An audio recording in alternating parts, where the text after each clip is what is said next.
길과 관련된 우리나라 말들이 많아요. 그 가운데 대표적인 게 지름길과 애움길이 아닐까 생각해요. 지름길은 우리가 잘 알죠.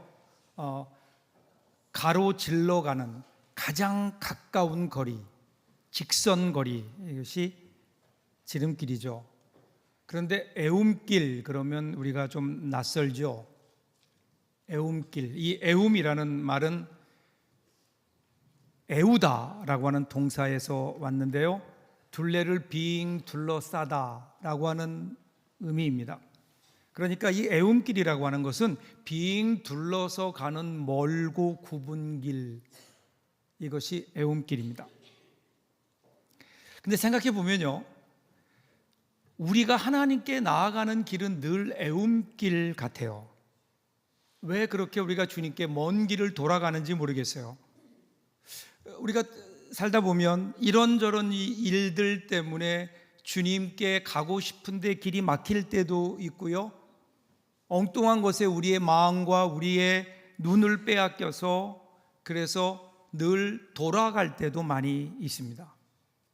그래서 하나님께 나아가는 우리의 길은 애움길인 것 같아요. 그런데 하나님은 다르세요. 우리를 찾아오신 하나님, 그 하나님은 언제나 지름길로 오십니다. 가장 빠른 길로 우리에게 오시죠. 그리고 오늘 우리에게 이제 그만 돌아오고 주님께로 나오라고 우리를 그 길로 부르세요. 요한복음 14장 6절을 보시면 예수께서 이르시되 내가 곧 길이요 진리요 생명이니 나로 말미암지 않고는 아버지께로 올 자가 없느니라. 그러니까 여러분, 하나님께서 우리 인생 가운데 오셔서 우리에게 길을 열어주셨어요. 하나님께로 나오는 길, 그 길을 열어주셨어요. 그 길이 예수님이에요. 그러니까 여러분, 예수님은 우리에게 여기에 길이 있다라고 그 길을 알려주시는 분이 아니라 우리의 길이 되어주시는 그분. 그러니까 우리 예수님은 막힌 하늘길을 열어주시기 위해서 이 땅에 오셔서 십자가를 지셨죠. 그로 말미암아 가로막고 있던 죄의 바위들을 부수어 버리시고 하늘길을 만드셨어요. 아니, 하늘길이 되셨어요. 하늘과 땅을 이어주는 거룩한 다리가 되신 거죠. 그러기에 오늘 우리는요, 이 길을 가는 방법은 몰랐던 길을 찾아내는 게 아닙니다. 그분과 함께 동행하는 겁니다. 주님이 우리에게 길이 되어주신다고 하는 것은 그분과 함께 동행하는 거예요. 오늘 여러분들은 어떤 길을 가고 있습니까? 특별히 이제 사순절 첫 번째 주간이죠. 주님께서 걸어가셨던 그 십자가의 그 길, 주님이 가셨던 그 길을 주님과 함께 우리는 걷고 있는가? 우리의 길 대신 그분을 우리는 걷고 있는가? 오늘 우리가 읽었던 말씀도 보면 그 말씀 안에 주님이 걸어가셨던 그 길이 나오고 있죠. 51절입니다. 51절을 같이 한번 읽겠습니다. 예수께서 승천하실 기약이 차감해 예루살렘을 향하여 올라가기로 굳게 결심하시고, 그러면 십자가 사건, 예수님이 지금 예루살렘을 향하여 가시는데 그 길이, 그리고 그 길의 끝에 있는 십자가 사건이 우연한 사건이 아니라는 거예요. 예수님께서 스스로 선택하시고 결심하신 결과라고 하는 겁니다. 그런데 여러분, 이 결심의 근거를 보세요. 결심의 근거가 뭐냐면요, 승천하신 기약이 차감해, 이렇게 나와요. 즉 예수님이 하늘나라로 돌아가실 때가 점점 다가오고 있다. 이 때, 이게 어떤 때예요? 하나님의 때, 하나님의 시간이에요. 그러니까 지금 예수님은 어떤 결심을 하시는가? 하나님의 그 시간에 나의 시간을 맞추겠다, 그렇게 결심하세요. 그리고 이 결심의 결과가 십자가이고요, 이 땅을 구원하시는 하나님의 뜻이, 구원하시려는 하나님의 뜻이 예수님의 결심을 통해서 이 땅에 십자가를 통해서 이루어지게 되는 거죠. 뜻이 하늘에서 이룬 것 같이 땅에서도 이루어지는 그 결심, 오늘 우리도 마찬가지 아닐까요? 하나님의 시간과 우리의 시간이 흘러갈 때 하나님의 뜻에, 하나님의 때에 우리의 뜻을, 우리의 때를 맞추는 결심, 오늘 저와 여러분들에게 이 귀한 결심이 있기를 주님의 이름으로 축복합니다. 그래야 뜻이 하늘에서 이루어진 것 같이 땅에서도 이루어지는, 하나님이 계획하신 모든 일들이 우리의 삶 속에 이루어지는 이 놀라운 은혜가 그 안에 있는 거예요. 자, 이러한 결심이 어떻게 진행되는지 보세요. 계속되는 52절 53절입니다. 사자들을 앞서 보내심에 그들이 가서 예수를 위하여 준비하려고 사마리아인의 한 마을에 들어갔더니 예수께서 예루살렘을 향하여 가시기 때문에 그들이 받아들이지 아니하는지라. 지리적으로 보면 예수님이 지금 사역하고 계신 곳이 북쪽 갈릴리예요. 그리고 예루살렘은 남쪽에 있습니다. 그 북쪽에서 남쪽으로 내려오려면 그 중간에 사마리아라고 하는 지역이 있는데, 이 사마리아라고 하는 지역을 통과해서 예수님께서 지금 가시려고 하는 거예요. 그런데 사마리아 사람들이 이를 반대해요. 들어오지 못하게 하는 거예요. 그 이유는 뭘까요? 자신들의 성소는 따로 있는데, 그리심산이라고 하는 곳에 따로 있는데, 그런데 유대인인 예수님의 일행들이 예루살렘의 유월절을 보내러 간다라는 이유로 사마리아를 통과하는 것을 허락할 수 없다, 이렇게 거부합니다. 그러니까 제자들이 분노해요. 54절 보세요. 제자 야고보와 요한이 이를 보고 이르되 주여, 우리가 불을 명하여 하늘로부터 내려 저들을 멸하라 하기를 원하시나이까?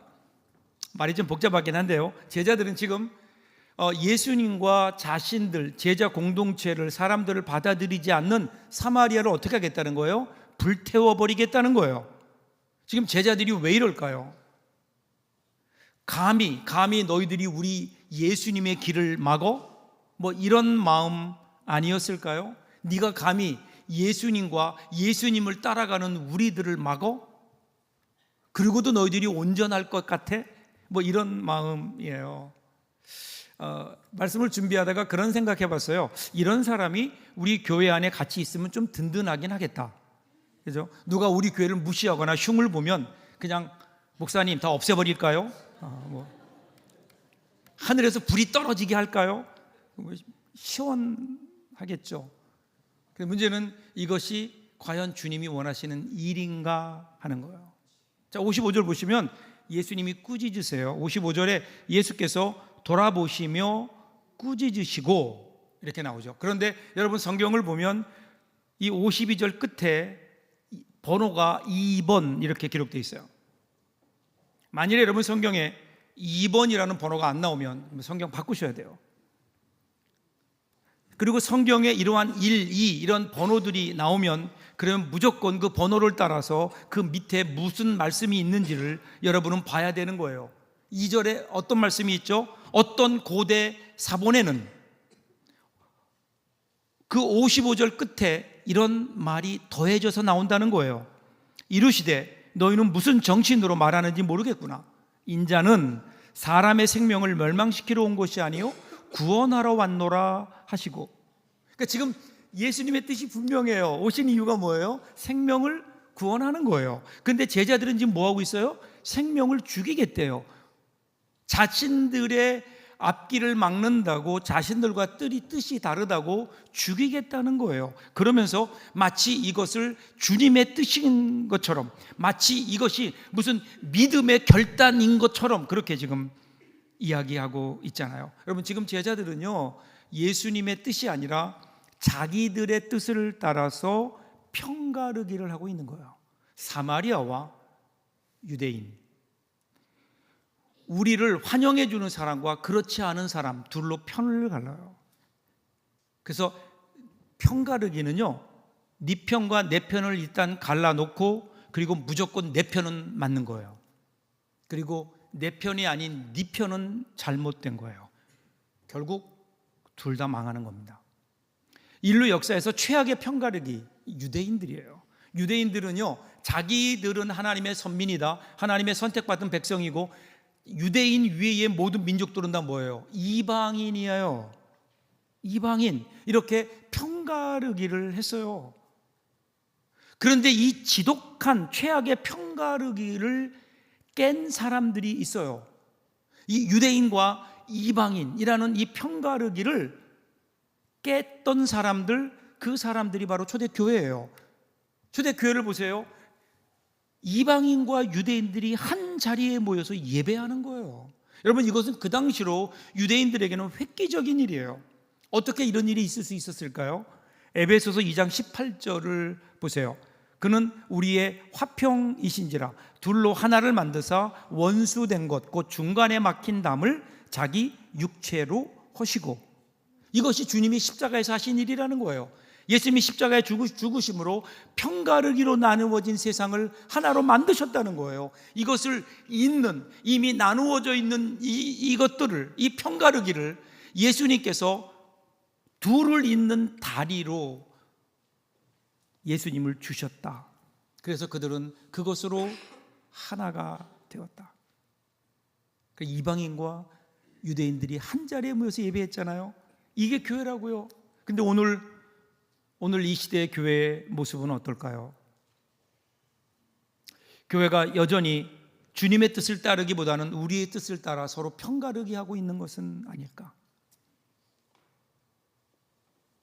여러분, 절대로 편가르기 하면 주님을 따라갈 수 없어요. 주님을 따라가기 위해서는 하나가 되어야 되고 함께 가야 되는 거예요.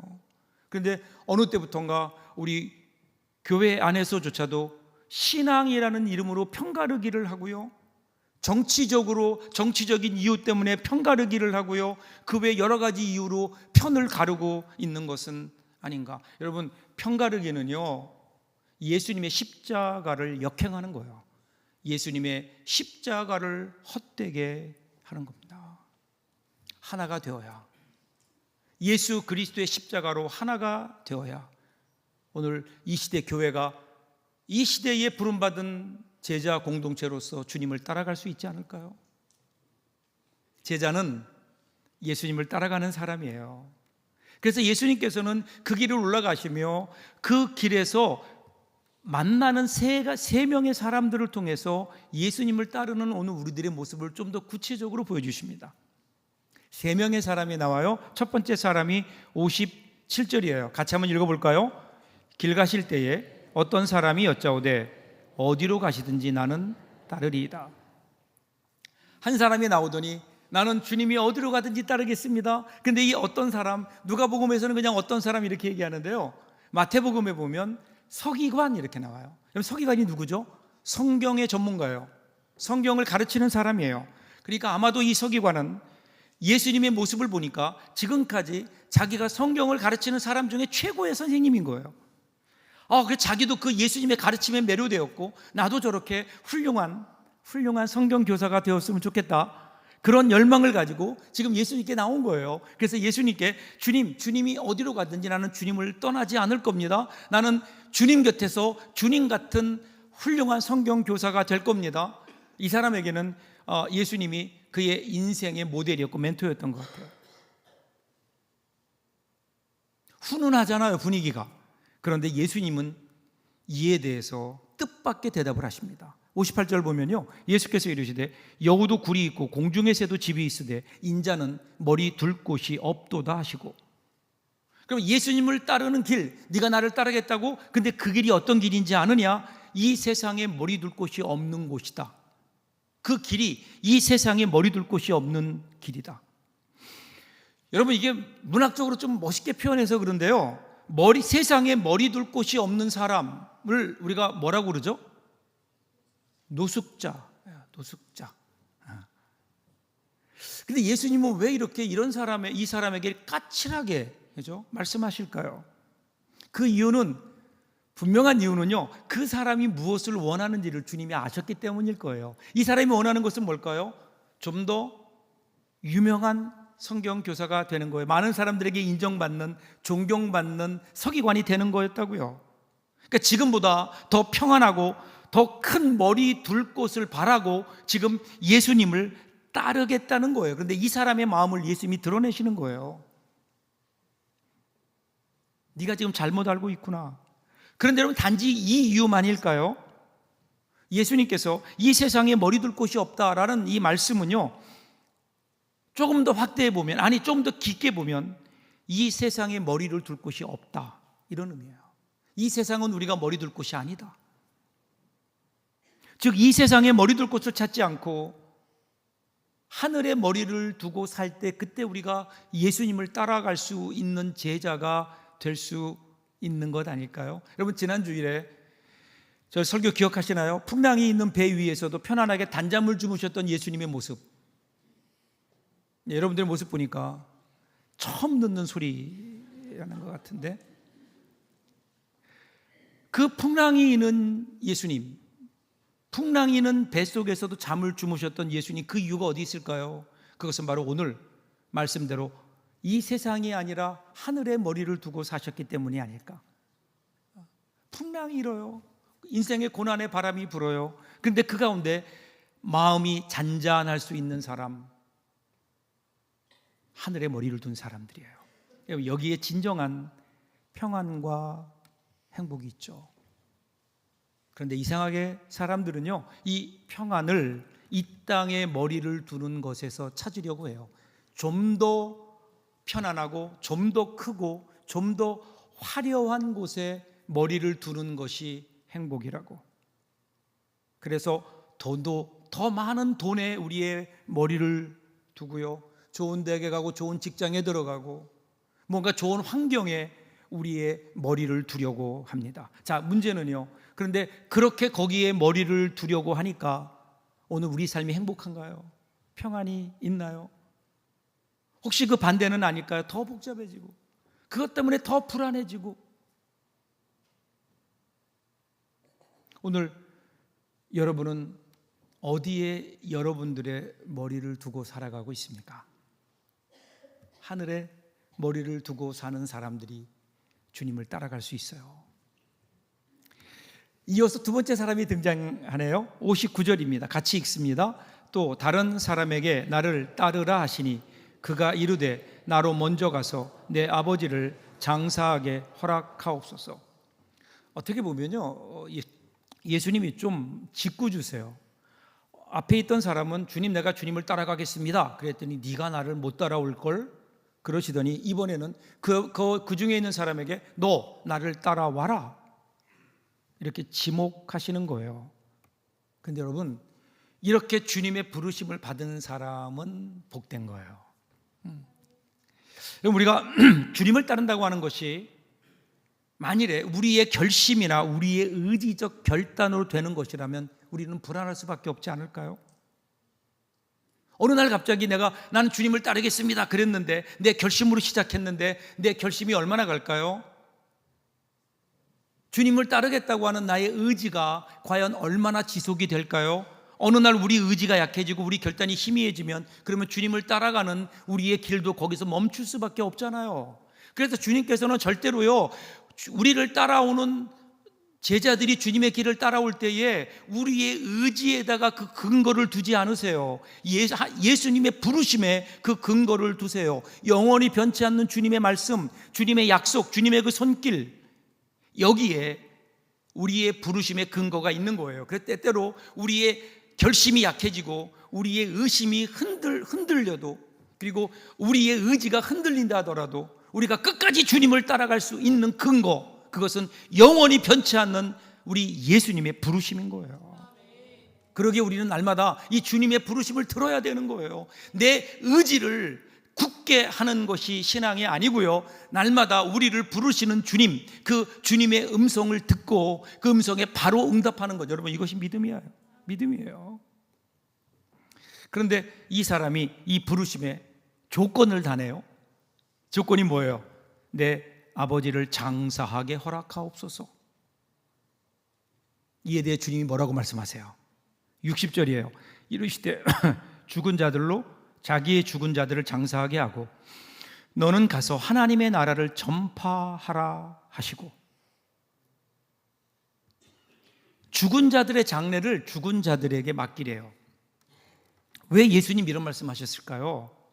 그냥 장례 치르고 와서 나를 따라라 그러시면 될 텐데, 여기서 우리는 그 당시의 유대인들의 장례 풍습을 좀 알 필요가 있어요. 유대인들의 장례를 보면요, 크게 둘로 1차 장례와 2차 장례로 나뉘어져요. 1차 장례는 여러분, 사람이 죽으면 유족들은 당일이 지나기 전에 미리 준비해 두었던 동굴에 안치합니다. 이게 1차 장례예요. 그렇게 1차 시신을 안치한 채로 1년을 지내면 여러분 그 기후가 사막 기후거든요. 메마른 그 기후 가운데 몸은 없어지고 부패해서 없어지고 유골만 남게 되는 거예요. 그러면 1년 되는 날에 유골을 수습해요.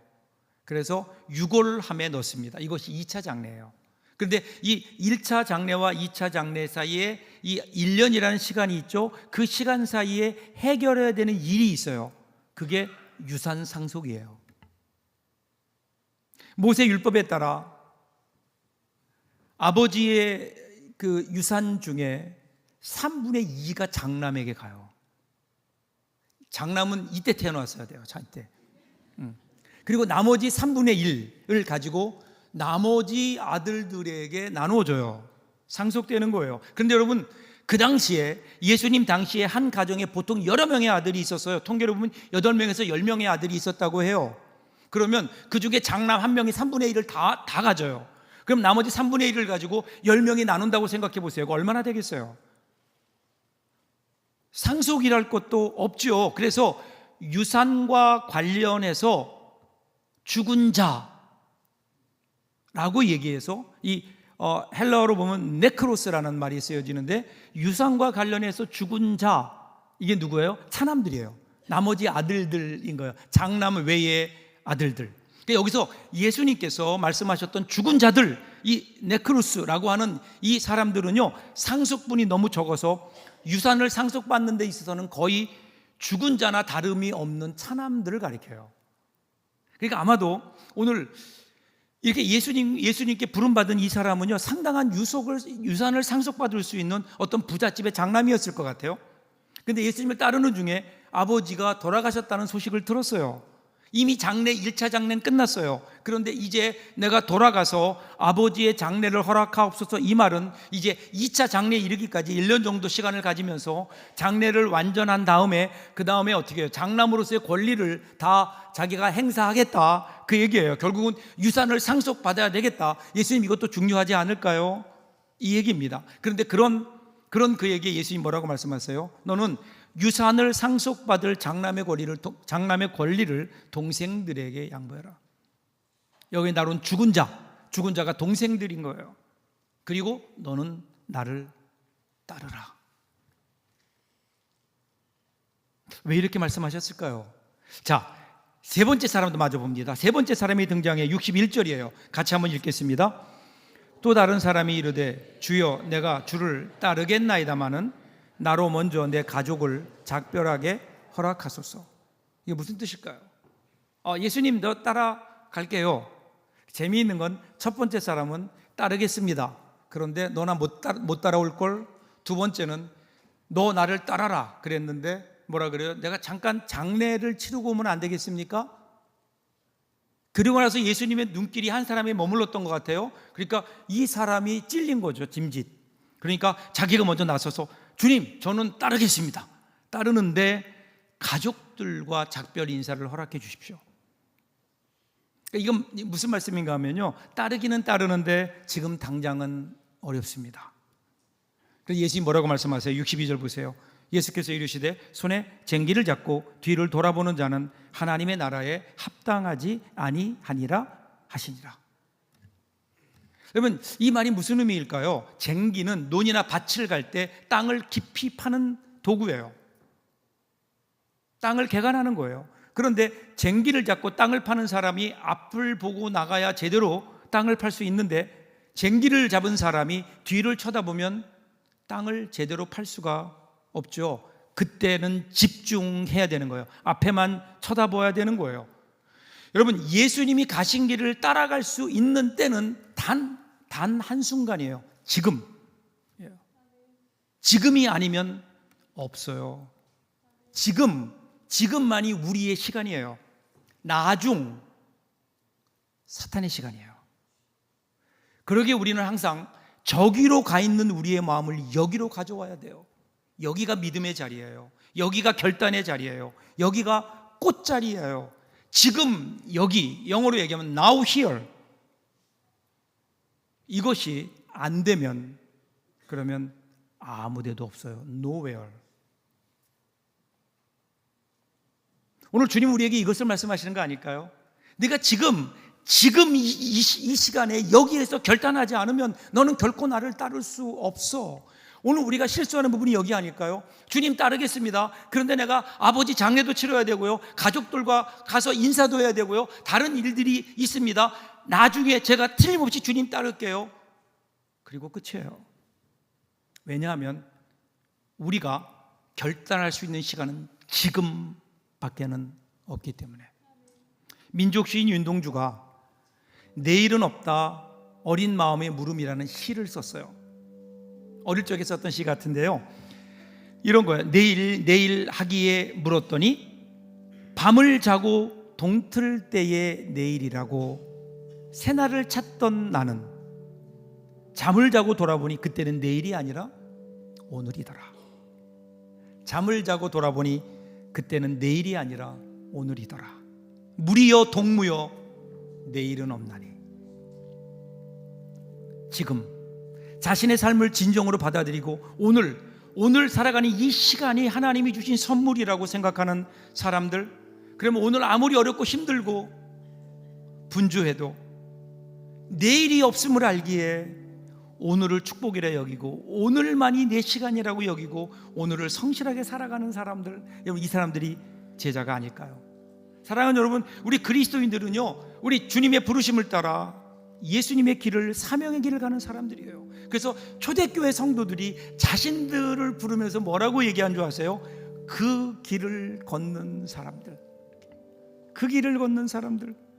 그러니까 예수님이 가르쳐 주시는 길을 걷는 사람들이 아니라 예수님을 걷는 사람들.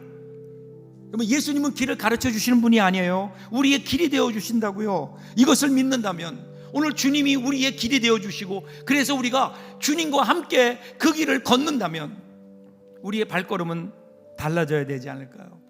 제가 정말 좋아하는 말이 있어요. 친정길은 참되 갈대 엇뺀 길도 신 벗어들고 새 날듯이 간다. 무슨 말일까 여러분? 참대와 갈대길, 여러분 험한 길이잖아. 이 길을 걸어가려면 제대로 된 신을 신어도 발을 다치기가 십상이라고요. 그런데 발이 아프든 말든 발에서 피가 나든 말든 신을 벗어들고 새 날듯이 날아간다. 이 말은 친정을 찾아가는 딸의 마음이에요. 친정을 찾아가는 딸의 마음으로 이제 이 길의 끝에 내가 그렇게 그리워했던, 내가 이렇게 사랑하는 나의 친정 어머니가 있고 친정 가족들이 있기에 오늘 힘들어도 신 벗어들고 험한 길을 신나서 달려가는 그것처럼, 여러분 오늘 우리의 발걸음이 그런 발걸음이 되어야 되지 않을까요? 비록 우리의 삶은 힘들고 어렵고 참대와 갈대길을 걸어가는 것 같지만, 그런데 그 길이 주님이 우리에게 가라고 하신 그 길이기 때문에, 주님이 함께 하시는 길이기 때문에, 그 길이 생명의 길이기 때문에, 그 길이 주님이 걸어가신 길이기 때문에 힘있게 신 벗어들고 새 날듯이 걸어가는, 주님과 함께 동행하는 우리의 삶이 될 수 있다면, 이번 한 주간 동안 우리의 여러분의 발걸음이 그런 발걸음이 될 수 있기를. 그래서 이번 한 주간이 우리의 삶이 아무리 어렵고 힘들어도 우리가 걸어가는 그 길에 함께 하시는 주님으로 인해서 가장 행복한 한 주간, 거룩한 한 주간을 살아내는 저와 여러분들 될 수 있기를 주님의 이름으로 축복합니다. 기도하겠습니다.